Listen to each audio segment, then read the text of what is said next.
Malam itu warung rame seperti biasanya. Namun tiba-tiba sebuah truk dengan kecepatan tinggi menabrak warung itu hingga membuat semua yang di dalam warung itu tewas. Tidak berapa lama, terlihatlah sesosok bayangan sedang lewat di luar jendela.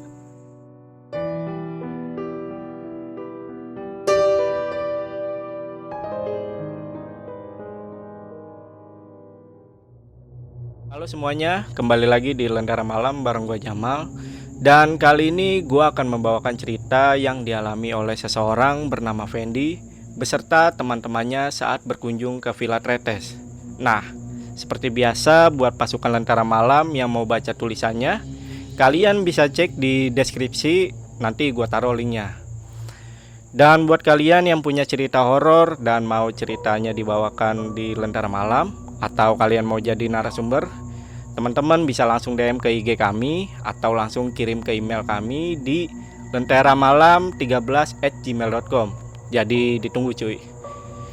Dan berdasarkan info dari penulisnya dikatakan bahwa katanya sudah banyak yang paham nih. Apabila disebutkan kata Tretes, pasti yang muncul dalam benak adalah tempat mantap-mantap atau tempat mesum lah bahasa umumnya. Dengan villa yang murah dan gadis-gadis lokal maupun impor di sana. Tapi itu kata penulisnya ya. Kalau gua baru denger nih soal Tretes tempatnya seperti itu. Karena kalau bener ada tempat kayak gitunya ya kapan-kapan gue main lah ke sana sama Adit. Tapi itu intermezzo aja. Ya udah, tanpa basa-basi lagi cerita horor dimulai.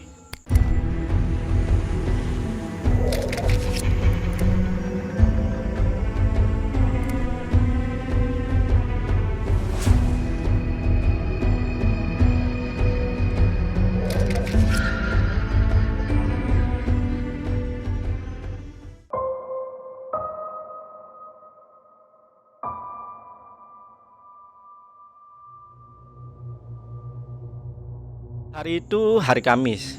Waktu sudah menjelang maghrib saat itu. Aku mempersiapkan sepatu futsalku karena ada jadwal latihan jam 8 malam. Tiba-tiba HP ku berdering. Kulihat ternyata dari bos tim futsalku, Dharma namanya. Halo Pen, datang latihan kan hari ini? Iya bos, hadir. Oke deh, sip. Aku sempat bingung juga. Tumben banget nih orang nanyain hadir atau enggak latihan. Biasanya dia nelpon cuma ngingetin untuk jangan lupa bawa duit. Karena memang aku sebagai bendahara tim di situ. Singkat cerita, setelah latihan selesai, para pemain pun pulang. Tinggallah kami berempat, aku, Dharma, Yuse, dan Amin. Kami berempat ngobrol tentang latihan malam itu. Saat sedang asik ngobrol, Dharma tiba-tiba nyeletuk. Bro, besok sampai Minggu kalian repot nggak?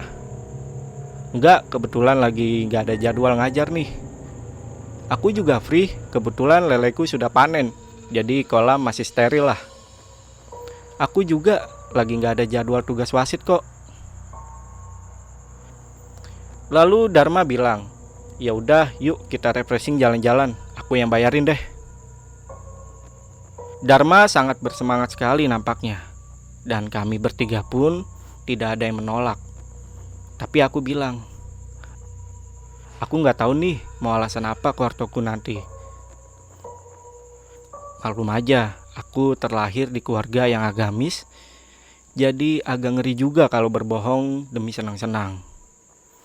Lalu Dharma pun menjawab, gampang, besok aku yang izinin ke ortumu. Oke bro. Dan kami pun pulang ke rumah masing-masing dengan suasana hati yang riang gembira karena besok akan pergi jalan-jalan gratis.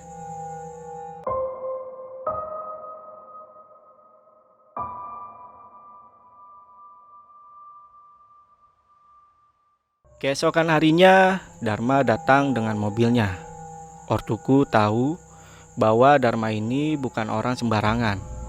Dia bekerja di salah satu BUMN dan secara fisik pun dia good looking. Dharma pun masuk ke ruang tamu rumahku. Dan entah apa yang diobrolkan bersama ibuku, Tiba-tiba ibuku yang sedang di ruang tamu bersama Dharma bilang padaku, "Ayo cepetan berangkat, kasihan Dharma, nungguin kamu lama sekali mandinya." "Iya, ini mau pakai baju dulu, Bu." Akhirnya aku pun berangkat menuju rumah Yuse dan Amin. Setelah formasi kami lengkap, kami pun berangkat. Dan aku masih gak tahu kemana Dharma akan membawa kami. Setelah sampai di perbatasan Kediri dan Jombang, kami pun singgah di pom bensin untuk buang air kecil. Setelah itu, kami pun melanjutkan perjalanan. Di tengah perjalanan, Amin menanyakan, "Kemana sih tujuan kita ini?" "Mencoba ilmu Nektrates, Min." Aku dan Amin pun saling pandang, gak paham apa yang dikatakan Dharma barusan. Karena aku dan Amin memang tidak tahu Tretes itu tempat apa dan bagaimana. Dan di situ Yusuf pun senyum-senyum, seolah ada yang disembunyikan. Tapi aku tetap cuek, yang penting gratis pikirku kala itu.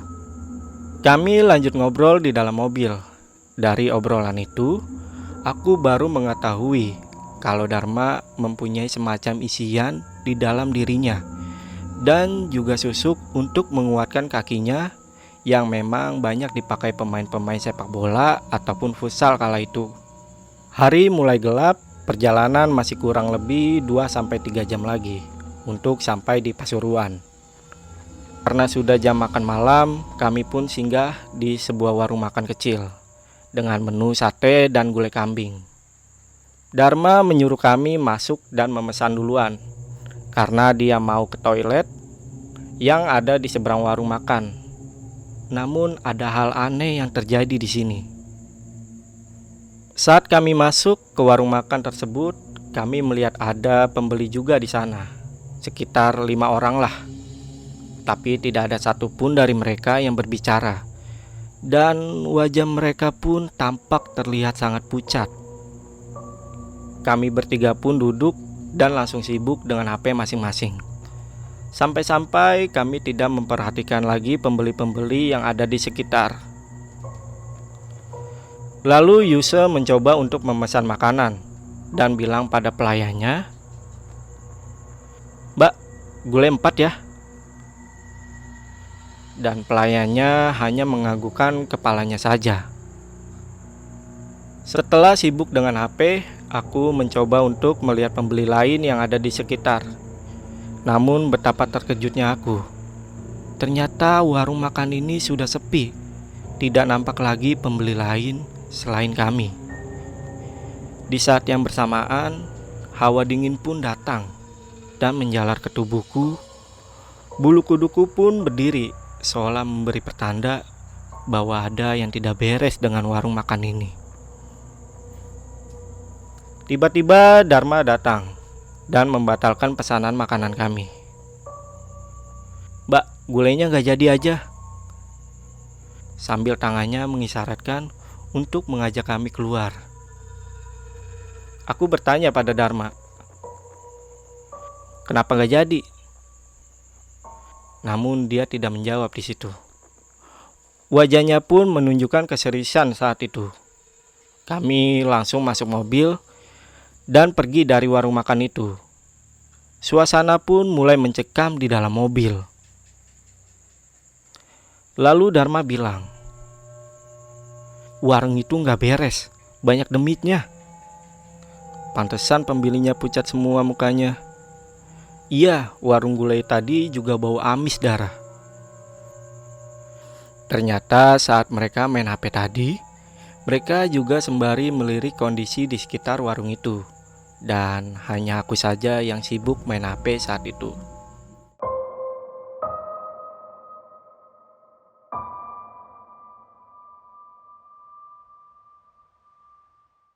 Tidak berapa lama, Dharma pun membelokkan mobil ke warung soto yang cukup ramai pembelinya. Kami pun langsung memesan makanan di situ. Aku yang selesai makan duluan mencoba berbincang dengan pembeli yang duduk di dekatku, yang sudah selesai makan juga tentunya. Seorang bapak-bapak bersama istri dan 1 anaknya. Nampaknya penduduk sekitar sini. Aku pun berbasa basi dan bertanya, apakah masih jauh pom bensin dari sini? Dekat mas, 3 kilometer dari sini. Masnya dari mana? Dari Kediri pak. Oh iya, tadi kita juga sempat singgah di warung gulai di situ, tapi nggak jadi. Loh, warung gulai yang mana? Apa yang di dekat pohon angsana itu mas? Yang di seberang WC umum itu? Iya pak, emangnya kenapa? Kok bapak kayaknya kaget gitu? Warung itu sudah lama nggak ada mas. Dah lama tutup sejak kejadian itu. Kejadian apa pak? Dulu warung itu rame mas, sebelum malam naas itu terjadi. Jadi gini ceritanya. Malam itu warung rame seperti biasanya. Namun tiba-tiba sebuah truk dengan kecepatan tinggi menabrak warung itu hingga membuat semua yang di dalam warung itu tewas, termasuk penjual gulai itu. Sejak saat itu banyak kejadian seperti yang Mas alami. Aku yang mendengar cerita dari bapak itu pun terkejut, dan tentu saja menambah suasana semakin mencekam dalam perjalanan kami menuju Villa Tretes.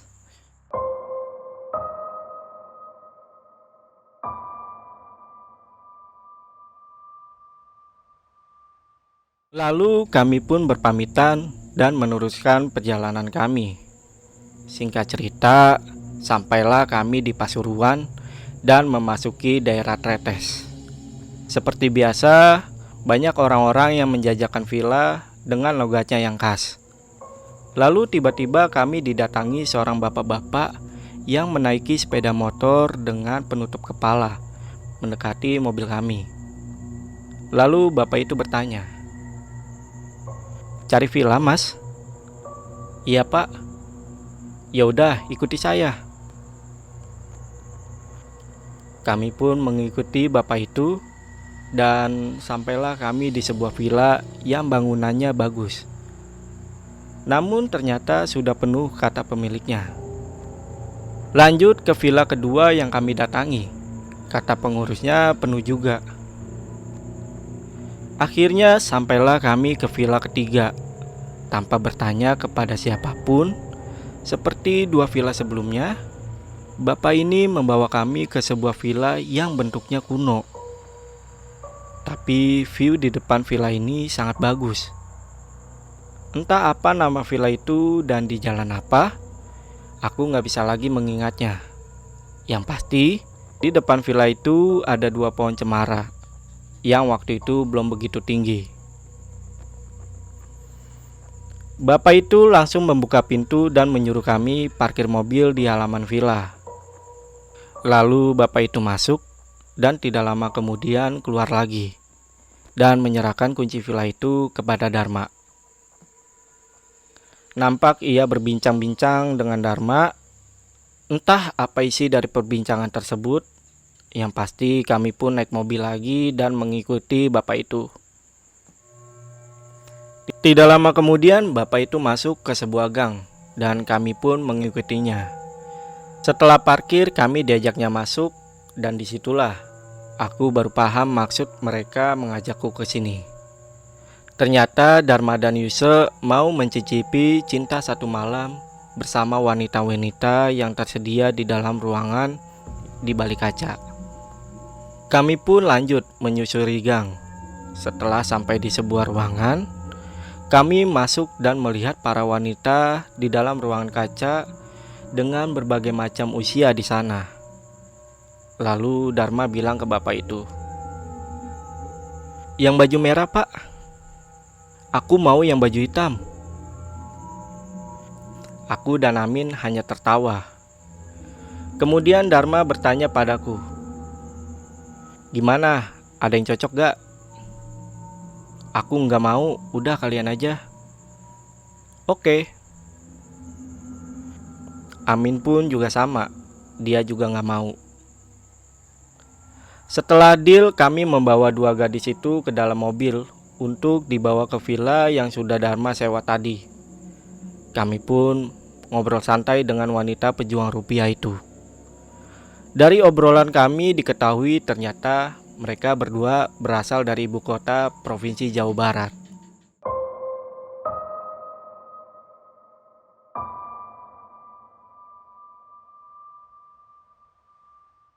Setelah sampai di villa, kami pun masuk. Selangkah memasuki villa, terasa aura yang berbeda. Bau debu yang bercampur dengan entah bau apa, yang pasti baunya aneh, seperti benda lama yang sudah tersimpan puluhan tahun. Di dalam villa ada 3 kamar tidur, 1 kamar mandi, dan pintu belakang yang entah ruangan apa selanjutnya. Dari posisi letak barang-barang pun ada keanehan. Ada sebuah kursi goyang di tengah-tengah ruangan yang menghadap ke kamar mandi. Di ruang tamu ada sofa panjang, dan di belakangnya ada jendela kaca besar dengan gorden warna coklat muda yang mungkin karena terlalu lama jadi terlihat agak usang dan berdebu. Dan juga ada sebuah TV tabung di situ. Lanjut ke cerita, kami berenam pun ngobrol sejenak di ruang tamu. Lalu tiba-tiba kami dikagetkan dengan suara aneh yang asalnya dari jendela kaca yang berada di belakang kami. Suaranya seperti sebuah paku yang ditempelkan ke kaca lalu digerakkan.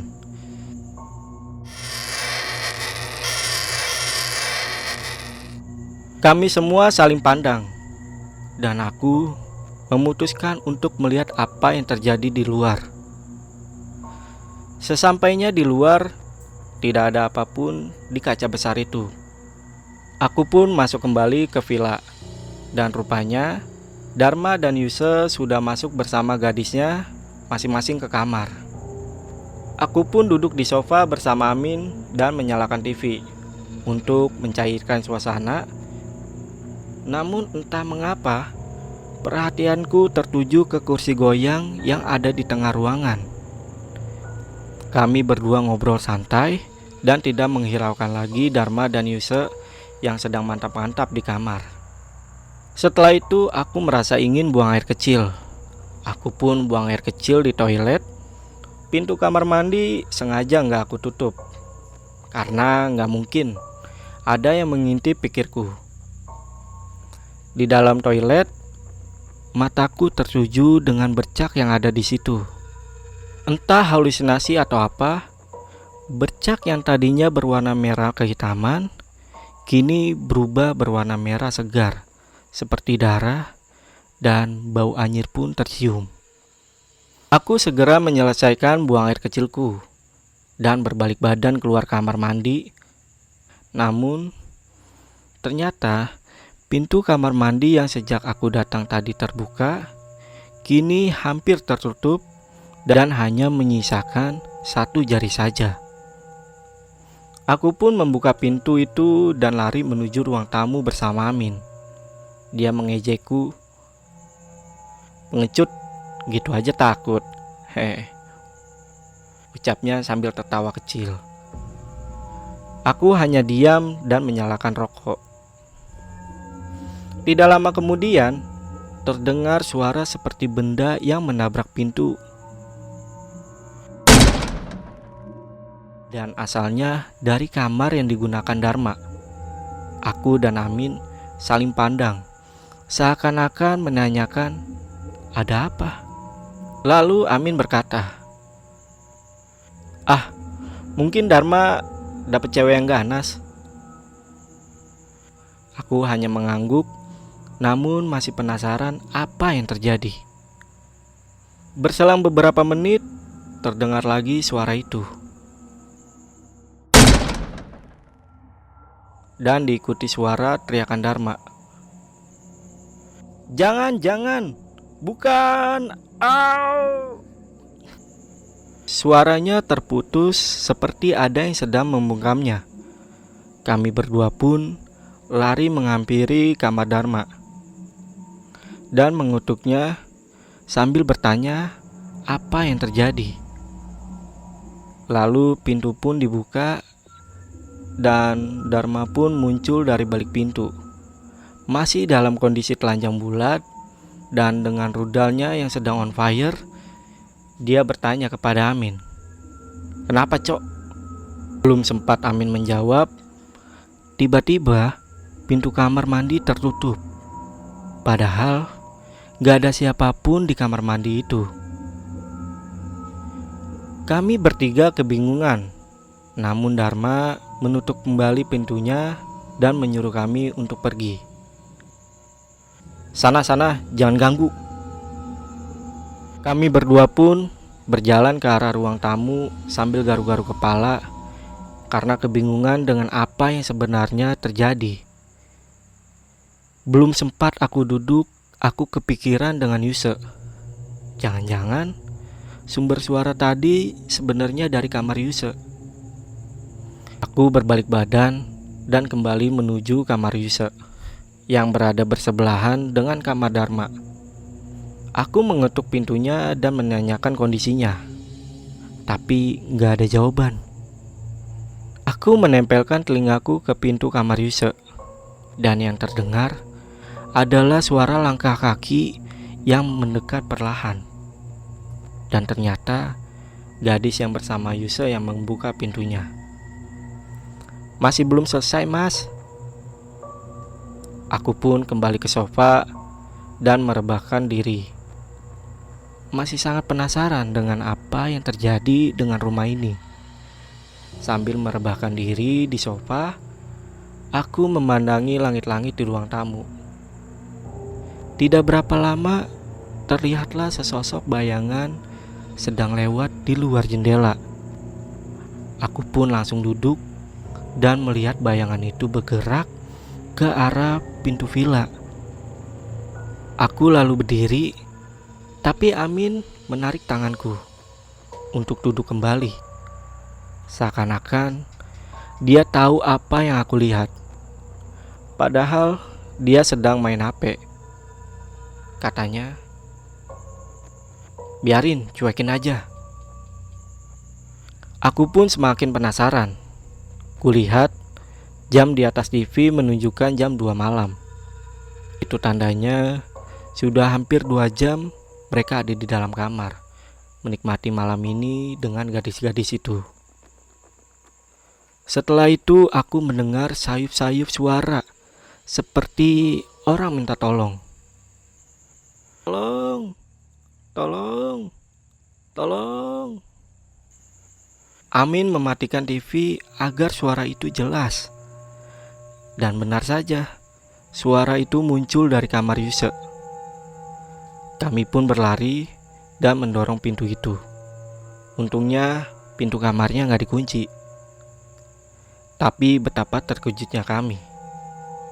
Di hadapan kami berdua, kami melihat Yuse sedang dicekik oleh gadisnya.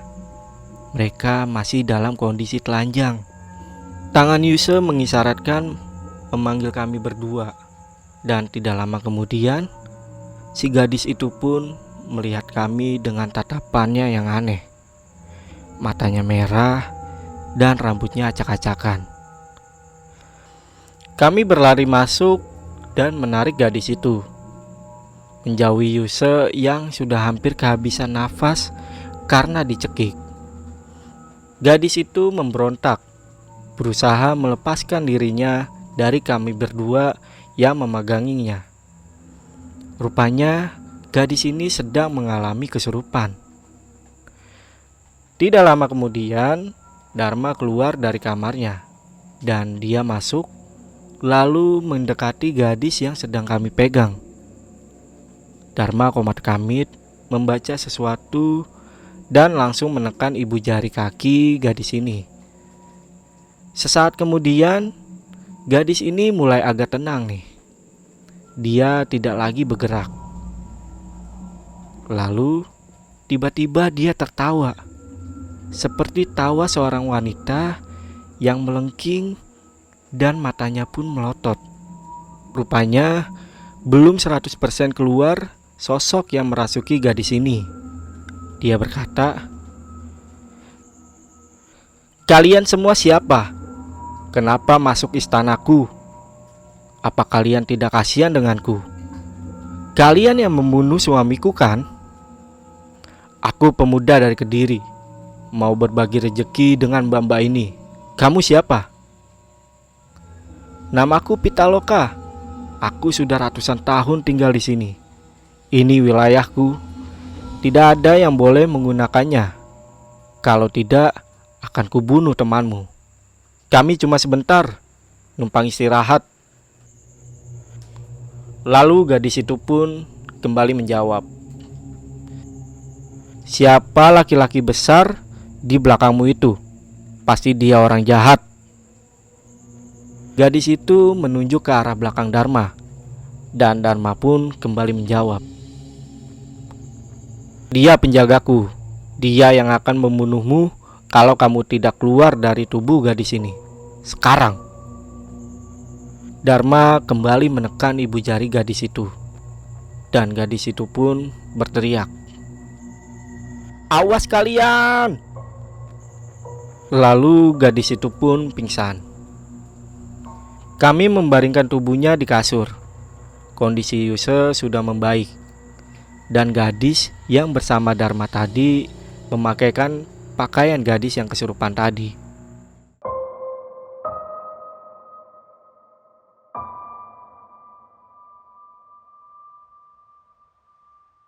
Kami bertiga keluar kamar dan ngobrolin tentang kejadian ini di ruang tamu. Dua gadis itu masih di dalam kamar. Lalu tiba-tiba pintu villa diketuk oleh seseorang. Mas, buka pintunya mas. Dan ternyata bapak yang mencarikan villa yang datang. Dia masuk dan duduk di sofa bersama kami. Entah mengapa dia terengah-engah seperti seorang yang habis jogging. Lalu dia menanyakan, apakah ada hal aneh? Iya pak, gadis yang bersama Yuse tadi kesurupan. Tapi syukurlah semua bisa dikendalikan. Untunglah tidak terjadi hal-hal yang lebih berbahaya. Saya minta maaf ya mas, saya yang salah. Harusnya villa ini tidak boleh disewakan. Gini mas, jadi villa ini merupakan villa warisan turun-temurun dari nenek saya. Dan sekarang saya yang mengurusnya. Ketika masih dikelola nenek, villa ini dulunya ramai pengunjung mas, karena sejuk dan view-nya bagus. Namun semua berubah sejak kejadian maut di sini kala itu. Begini ceritanya.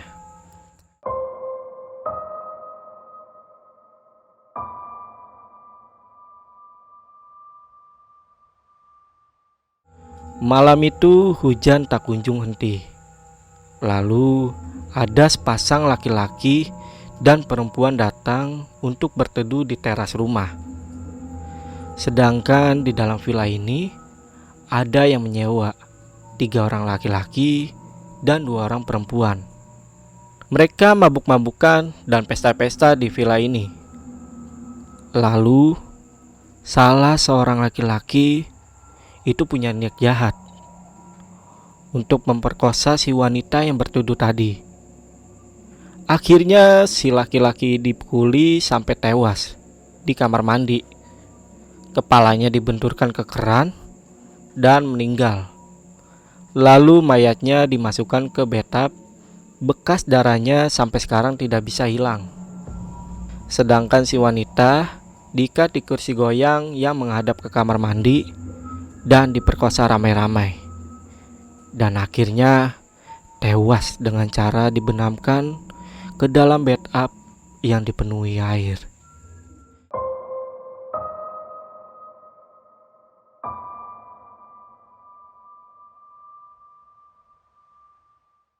Dulu, sebelum kejadian maut itu, kursi goyang itu berada di dekat sofa.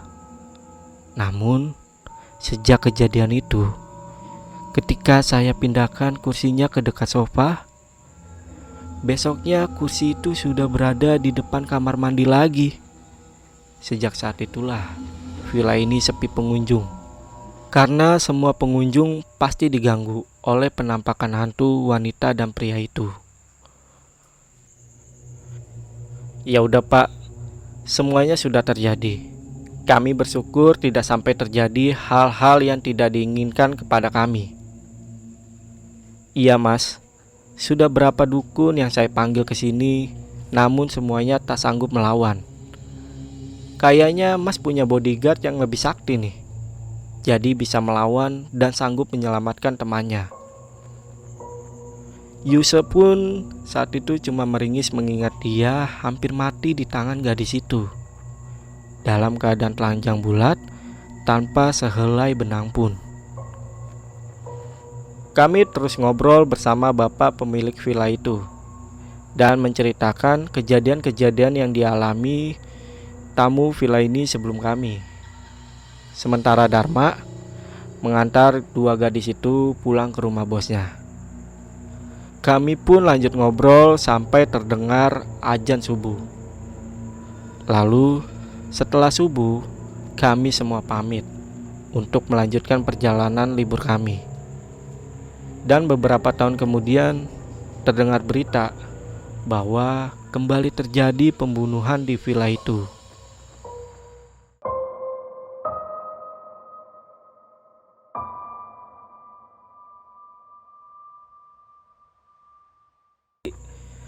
Cerita yang udah gue bawain untuk hari ini. Seperti biasa, kita bakal mereview cerita yang gue bawain tadi.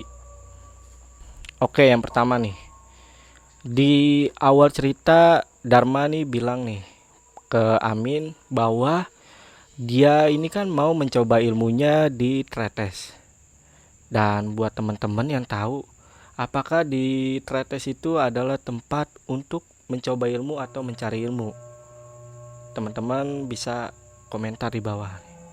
Karena gini, kalaupun memang Tretes itu adalah tempat mencari ilmu, yang seperti kita tahu tadi Tretes itu adalah tempatnya orang mantap-mantap lah atau mesum.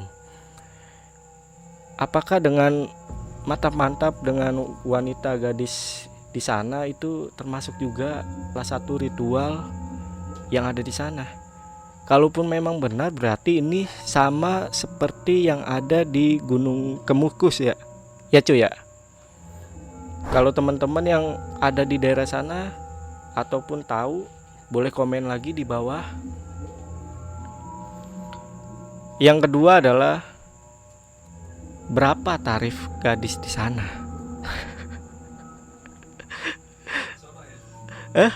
Kita ke sana ya cuy ya. Bercanda ya, itu bercanda doang. Oke, untuk selanjutnya mereka ini kan sempat ke warung makan yang ternyata adalah warung makan goib nih. Buat teman-teman yang deket di daerah itu ataupun tahu tentang kejadian itu, bolehlah komen-komen di bawah. Oke, yang selanjutnya pada saat mereka nih duduk di sofa dan ada suara paku yang digesek sama jendela, dan pada akhirnya si Fendi pun keluar nih dan ternyata nggak ada apa-apa. Menurut teman-teman, apakah sosok yang mengganggu itu adalah sosok yang merasuki gadis pejuang rupiah yang tadi disebutin oleh Fendi? Teman-teman boleh komen lagi. Oke, itu tadi untuk video kali ini gua rasa cukup. Jadi pelajaran yang kita ambil buat teman-teman, coba lebih berhati-hati lagi saat liburan lah. Dan jangan melakukan seperti apa yang dilakuin sama Dharma dan Yusa yang tadi diceritain lah. Oke, gua Jamal dari Lentera Malam. Bye.